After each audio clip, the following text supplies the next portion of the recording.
In case you're looking for a new book to buy, get your fucking Goodreads open, get your Amazon cart or book depository cart open, and let's do this shiz. Shall we? Let's go. Hey, listen!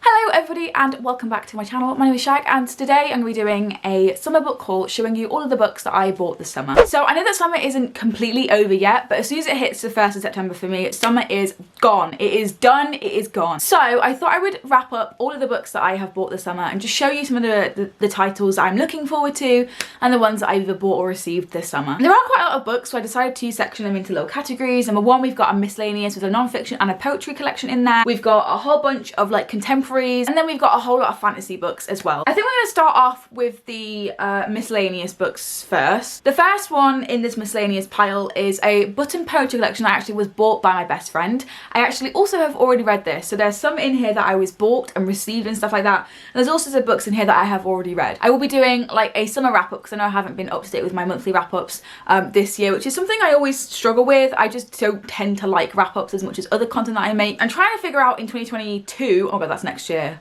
I'm still processing 2016. I'm trying to figure out a way to next year not do wrap-ups but also still keep on track with like my reading progress and let you know what I'm reading and stuff. I don't actually know what I want to do yet, but following me on Goodreads is always a good way to start to find out what I'm reading and what I've read so far. Anyway, these two books are in my miscellaneous haul pile, and the first one is If My Body Could Speak by Blythe Bard. I read this a few weeks ago, I think, at the end of July, I think it was. But essentially this is a button poetry collection all about like body image and womanhood and some really harsh topics as well in there. I've got some dog-eared pages that I want to remember, but part of my summer haul for sure. A very good part of my summer reading as well. Next is one I haven't read yet, and I beat myself up over like not reading it yet because I really would like to and it seems very interesting, and that is How to Be an Anti-Racist by Ibram X. Kennedy. Booktube loses their shit over this because apparently it is such a good read, and I really would like to read this soon because I know how much of a good read it is, and lots of people who I respect their reading opinions on Booktube and the Bookstagram in general have read this and said what a good read it is. But yeah, I would really like to read this because although I don't believe it's about myself and the topic of racism, but as much as you think that you know a lot about a subject, there's always more to learn, there's always more perspective to read from, and I think that this is going to like just add to my repertoire of knowledge and just reflection on myself and how I can be a better ally. So yes, very, very interested in reading this. It might be one of the next books I actually pick up because I think September I want it to be more like a non-fiction month, so we're going to go with that maybe. But yeah, I'm very excited to read this and really just challenge myself and reflect ultimately. Next, I think I'm going to move on to all the books that I've got in the Books That Matter boxes for the last couple months. In case you weren't aware, I used to do these unboxings of a book subscription called Books That Matter. And Books That Matter are basically a subscription box that aim to educate and inform with books, and they are very a pro-feminist, pro-black, anti-racist company. And they send little bookish goodies that are sustainable and educational, as well as a new fiction book. And you pay at £20 for it, it's really good, and I use most of the stuff that I've been sent, so that is always a win-win. But these are some of the books they have featured in their boxes the last couple months, and I'm just going to share them with you really quickly. This first one is called Ayla, and it is about empowering, educating, and encouraging women to be their best selves. I'm guessing it's just like just some poetry, an anthology of different short stories by different women and things. I absolutely love these. I think they're really cute. I haven't read this yet, but I really would like to. It's kind of summery, so maybe I could get this read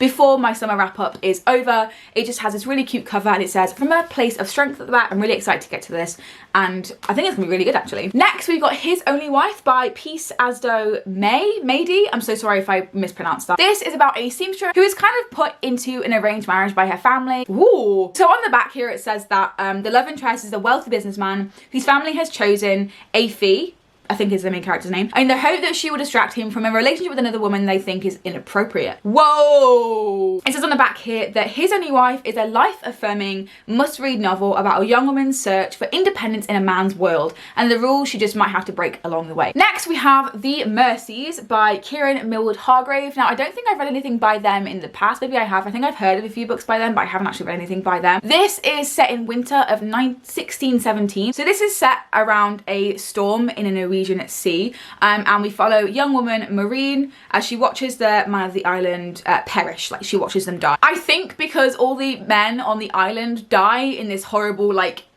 incident, in this horrible storm. I think that the island just becomes full of women, and then when they start welcoming men back on the island, stuff happens. I think that's basically the gist of this. I main Mercy in Overwatch, so it says the Mercies and I feel like I'm inclined to read it. The last book that I have received in a Books That Matter box has been How Much of These Hills Is Gold by C. Pam Zhang. This cover is one of the most beautiful ones I've ever seen, like, of this year. Like, this one is so beautiful. This is set in the American West during the gold rush. It's about Lucy and Sam, who leave town with a gun in their hands and the body of their father on their backs. Oh my god, I need this right now. The two siblings seek out to find a new way to live, but will their secret bring them together or tear them apart? I'm so excited for this. It seems like a Wild West mystery, and I'm not really an expert on either of those two genres, although I have studied the Wild West and I do know a little bit more about it than mysteries, but I'm still excited about this. It sounds like it should be really good, and if it's not, then oh well. But I have quite high expectations for this. It does sound really good, and the fucking cover is gorgeous. Like, if this isn't good, the author's gonna have to pay. I'm kidding, they're not. Next, we're gonna be moving on to some contemporary reads. The first book in the contemporary category is a faux love story by Lowen Lee. I have heard nothing but good things about this. This is basically set in, like, contemporary America, I believe, about Lynn and Beau, who like each other a lot, but their only problem is the fact that their family has a feud. Their families both hate each other because they own rival restaurants, and they kind of have to keep their relationship a secret. So it's almost like Romeo and Juliet retelling, but about food. I'm so excited. Next on our list, we've got a little bit of a serious book. I don't know. But that is Clean by Julia Dawson. Julia Dawson is a recovered drug addict, I think, and this is a story that Julia Dawson wrote about recovery. It is fictional, which I thought that it wasn't fictional. I thought that it was like a memoir, a non-fiction book, which has kind of put me off reading it, but I have heard some really good things about it. So this is about socialite Lexi, who, when she almost overdoses, she thinks that she's at rock bottom until she gets admitted into a rehab facility, and then she knows that she's hit rock bottom. On the back here it says, as she faces her demons, Lexi realizes love is the most powerful drug at all. Of all. I'm so stupid. I literally am literate. Why do I have a channel about books? I don't know if I can know. That has kind of like really put me off reading this, because I don't want it to be like a really cliche story about you just need love to find recovery, when it's a lot more nuanced and complicated than that. But I trust Julia Dawson's like journey and how she's going to represent her own struggles with addiction, and I really just trust that she's going to represent it in a good way because she's been through it. It's like own voices. So yeah, we'll see when I read this one. I'm actually not sure when I will, but I do really want to. I do genuinely want to read this. It sounds really good, and again, the cover is gorgeous. What is it with covers and being gorgeous? Next is another one I actually have read already, and I really enjoyed this, and that is Blackout by a select few authors, which I'll read out now. We've got Danielle Clayton, Nick Stone, T.D. Jackson, Ashley Woodfolk, Angie Thomas, and Nicola Yoon. Again, I have already read this. This will be featured again in my like end of summer wrap up, but I really enjoyed this. The stories in here are really good, and it's about just a blackout in Brooklyn and what these teens, these people find themselves doing, and their relationships and nuances and stuff. I found it quite like repetitive, but it was still really good nonetheless. The writing was really good, and I enjoyed some stories from authors that I haven't actually enjoyed in the past, so really good. I'm really glad that I read this, and I bought it in summer. Next we have one that I actually was really excited about getting, and I haven't read it just yet, but I will, I promise. And that is Hani and Ishu's Guide to Dating by Adiba Jaigadar. I am so excited to read this. I haven't just yet, like I said, but I will find the time to read this eventually. I got into a fantasy mood. I have read a lot of contemporary romances, but this is high up on my list for end of the year. We've got two main characters of this. One is easygoing and popular, Hani. She has it all, but then she comes out as bisexual and all her friends don't believe her. Then we have Ishu, who is the academic overachiever, and she has a lot to prove, but her kind of like shot at being friends with people relies on being popular. That just isn't who she is. The two of them find a solution in both of their problems is to fake date. So Hani can get her friends back, and Ishu can get actual friends. But as they get closer, hint hint, nudge nudge, things get out of control. Let's go, lesbians, let's go. Here we go, lesbians, move out of my way. I love stories that feature women loving women, and this seems like it's going to be right up my street, right up my alley, and I'm so freaking excited. One that I've been wanting to read it for a while, and as soon as I'm in the mood for another romance, I'm coming for you. I'm fucking coming for you, alright? Next, we've got another anticipated release that happened this year, and that is Malibu Rising by Taylor Jenkins Reid. But this is set in Malibu around August time, which now would be the perfect time to read this, but I'm just not picking it up because I'm a loser. So we are following a family, I believe, who are very famous, they're very prestigious, they're very successful, and we're at one of their parties, I believe. We're at a family party, I think for a graduation of some kind. They are the children of Mick Reaver, who is featured in Seven Husbands of Evelyn Hugo, also by Taylor Jenkins Reid, and I'm losing my mind. That should have made me want to pick this up alone, but I didn't, because I suck. At this party that we're reading through, and we're kind of seeing how the characters are interacting in their conflict. There is a fire that happens, and I'm pretty sure like some people die. Just basically loads of things happen. It's gonna be one of those books that lacks plot, I think, but is very much centered around the characters, which I don't mind reading about. A lot of the books on my shelves are like that, so I'm kind of excited to dive into this at some point. I'm just kind of like scared because my expectations are a little bit too high at the moment, I think. But as soon as we get those down, we see some good reviews, maybe I can sneak this into a TBR at some point. And last in the contemporary pile is one that I actually have already read, and I loved this as well. That is Felix Ever After by Case and Calendar. I freaking adored this. I devoured this. So in Felix Ever After, we are following Felix Love, who has never been in love. He doesn't really believe that he's had a shot at love, as he is a transgender black gay man, and so he just thinks that he's one, as it is described on the back of this book, one minority too many. Obviously it doesn't exist, but that's just how Felix feels. Suddenly they are bombarded by pictures of them before transition and somebody using their dead name. So they're trying to figure out who did it, and in this they come to the conclusion that it was his best friend's ex-boyfriend, Declan. In order to get revenge, Felix decides to create like a catfish account for Declan in trying to like reveal all his secrets and get something out of him that he can spill, like he believed that Declan spilled his dead name and his pre-transition self. But things are really good to plan. It's really weird love triangle, which I didn't believe in. Obviously that is to come in the wrapper. Overall, it's a really good book. I really enjoyed it. The author actually uses they such pronouns as well. They are non-binary, and it just is a nice little book that educates you on some queer issues, that has an amazing character development. Like, these characters go through so much together, and you're always guessing what's going to happen next. And that is not something I do in contemporaries that often. So a really good book and such a worthwhile read and such a worthwhile buy as well. Finally, we are moving on to our last category, our last section of this little haul, and that is my fantasy books that I have recently bought. The first one I'm going to talk about I also have already read, so it is really worth tuning in to my end of summer wrap up, which is coming very soon. It's going to include a lot of books. Anyway, we have The Midnight Library by Matt Haig. I read this a couple months ago, I think, but I bought it this summer, and it was kind of a weird reading experience for me. I will talk about that a little bit later, but this is basically about our main character, Nora, who has just tried to kill herself. Now, I know on Goodreads it's been a massive thing recently, as reviewers haven't really been talking about that aspect of the book because it is quite spoilery.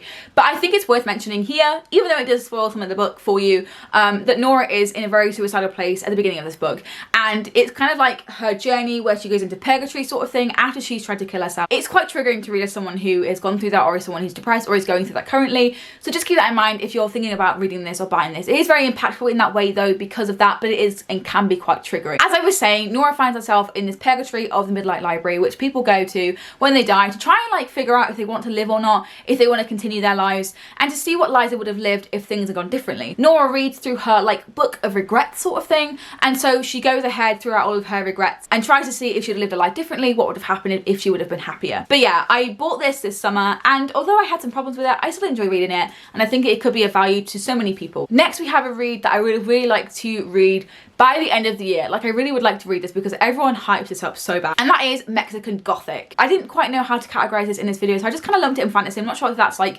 real or true to the plot, but from what I know, it's about a socialite called Naomi who has, you know, lived a life full of parties and entitlement and everything above, but her life of luxury is interrupted by some newlyweds who are begging her to be rescued from mysterious doom. Naomi heads immediately to help out these newlyweds in Mexico. Oh, the newlyweds are one of her cousins. Right, okay, I get you. It didn't really make sense why she was helping them. Anyway, she's going to help her cousin. So she goes into where they are staying, which is called the High Place, where they are trying to like figure out what the doom is. And soon the house itself begins invading Naomi's dreams with visions of blood and doom. I'm really excited about this because I've heard nothing but good things about it. So many people have hyped this up for me, and I really want to read it. It's like Monster House, but adult. Really, I'm expecting something like gothic, something gory, something that's gonna get in my dreams. I really want to read this and be spooked. I really do. Next, we have a sequel for a book that I have already read, and that is Scar by Alice Broadway. Now, this is all about Leora, who she is in a time, like in a world where your life is basically tattooed on you, and when you die, you are turned into a skin book. And now that is creepy every time I say that because it's just a bit weird. Leora's dad unfortunately dies, and of course he has all these tattoos that tell her of his life story.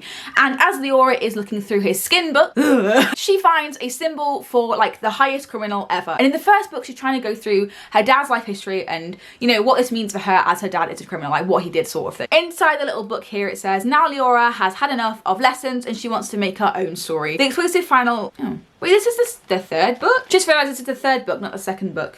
I am are stupid. I'm gonna have to get the second book. Wait, I thought this was the second book. I'm in a confusion. It is in the series, okay, and it's just basically following Leora and that story. Excited to keep up with this. Whether it is the second or the third book, I definitely want to read this because it is really good. Next we have one of the books that I, again, am very highly anticipating this year, and I really would like to read it before the year is over. If I don't, that's absolutely fine, but that is After Love by Tanya Byrne. I actually have a signed copy of this because it was in Waterstones and it says signed by the author, and I decided to just pick it up because that's what I do when I see signed books. I'm a simple gal. I just pick books up if they're signed. It's just what I do. And then when I came home with this book and it is being signed, I was really excited for it because the premise was good as well. I didn't just pick it up because it was signed. I did actually enjoy the premise. When I came home and saw that everyone was explaining about it and everyone loved this, I was like, I'm so lucky. I need to read this now. This is all about Ash, who dies mysteriously in a car accident. Ash is dead after her car accident, and so she's invited to join a clan of girls who take the souls of the city's dead awaiting their fate. So they kind of like help them cross over, I'm guessing. On the back here it says, but Ash can't forget her first love, Poppy, and she will do anything to see her again, even if it means they only get a few more days together, dead or alive. This is going to be woman-woman romance. It's going to be fucking creepy. It's going to be magical realism. It's going to have so much action and fantasy. I can't fucking wait for this, and I just really would like to just devour this right now. So these next books actually come with a little bit of a story. These are the first, the fourth, and the fifth book of the Skullduggery Pleasant books by Derek Landy. Okay, friends, I have a story to tell you. Number one, they're in all different covers, and I'm gonna literally scream and jump off a cliff. Oh my god! Oh Jesus! Number two, I found these in a charity shop while I was away on vacation, seeing some family, and my partner, my very newly partner, I haven't said this in a video before, but I am seeing somebody and he likes these books, and I wanted to read them because I'm a simp. And I found these in a charity shop on vacation. Originally, I bought these two for him because I didn't know if he had them or not, but he does, so I kept them. I did actually buy the first one for me to read in like a reading vlog, like reading my partner's favorite book or whatever, and I probably will do that very soon. I'm very excited to get into this, maybe like October where it's really spooky. But yeah, I bought all these in a charity shop thinking that he didn't have these two, and he did, because of course he does his favorite series. Why wouldn't he have them? But the thought was there, okay? And so I've got these books in different covers, and I'm kind of screaming on the inside. I'm just gonna hold the first book up in the series because I'm sick of holding the rest of them. This is about Stephanie, her uncle is a writer of horror fiction. Oh, very meta, I love this already. But when he dies and leaves her his estate, Stephanie learns that while he may have written horror, it certainly wasn't fiction. This sounds amazing. It sounds really good. I don't know if anyone else has read this. Before my partner actually told me about this, I didn't know about it, and I really wanted to read it because I do have a Booktube channel, so I thought I just would like to read this and to see what it's all about and recommend it to you in case you were looking for a brand new series to read. I'm really excited for this. It's an audiobook on Squared and other places as well, so again, really excited to read this and let you know my thoughts. Reading vlog will be probably coming soon because I'm excited for this and I need to read it. These next two books I actually have read, kind of. This one I've kind of read, and that is Serpent and Dove by Shelby Mahurin. I did try and read this. It's basically about a witch and a witch hunter who accidentally get married without knowing the other one is after them and the other one's a witch, if that makes sense. I tried to read this via audiobook quite a long time ago after I bought this, but I think it's just one of those books I'm gonna have to read physically, and I'm just not in a physical mood right now. I think it could be my thing, but I just feel like I'm disconnected with it at this moment because it's just not what I'm after right now. So I think I'm gonna just leave it for a while and see if I kind of have like interest in it at a later date, because I might actually be really into this series, just not right now, if that makes sense. And last but not least is a book that I read really recently that I absolutely loved. Again, this will be featured in my summer wrap up, but that is Cemetery Boys by Aidan Thomas. So in Cemetery Boys, we are following Yadiel and his cousin Maritza as they try and find their cousin who has gone missing called Miguel. In this, very inspired by Latinx history and mythology, Yadiel is kind of like trying to prove himself as a trans man and trying to like live up to the roles that society have pinned on men, but his father doesn't really feel like they fit that role because they were, you know, assigned female at birth. In trying to prove that he is a worthy bruja, he is trying to, you know, figure out this mystery with Miguel and all of the people that have gone missing. So he tries to summon Miguel from the dead, but instead him and Maritza, they kind of like bring a different soul back from the dead. This is one of the funniest books I think I've read for a very long time. I was fucking cackling, I was giggling. I was so invested in the story, even though there is kind of not one, it's very weak, but I was so invested into the characters, and I found that the whole like story based upon like Latinx culture and mythology was really interesting. I liked the magical elements, but I think it was underwhelming in some respects. But I will leave those opinions and thoughts in my summer wrap up. But I did really enjoy this, and I bought it this summer, And I also read it this summer, so win, win, win. I really loved it. I think it was really great. Well, there you go. There are all the books that I have bought this summer. I really hope that you got some recommendations. Maybe you've added some into your cart or in your Goodreads list that you're kind of interested in. Let me know if there's any specific ones that you're interested in the comment section, or if you've read any of these and what your opinions were, because I'd love, love, love to know. Again, I will be putting out my summer wrap up very soon. You can expect that in your sub boxes in the next like week or so. But until then, I hope that you enjoy any books that you pick up. Give this video a thumbs up if you enjoyed, and I hope that you enjoy any of the productive activities that you managed to do, and I'll see you next time.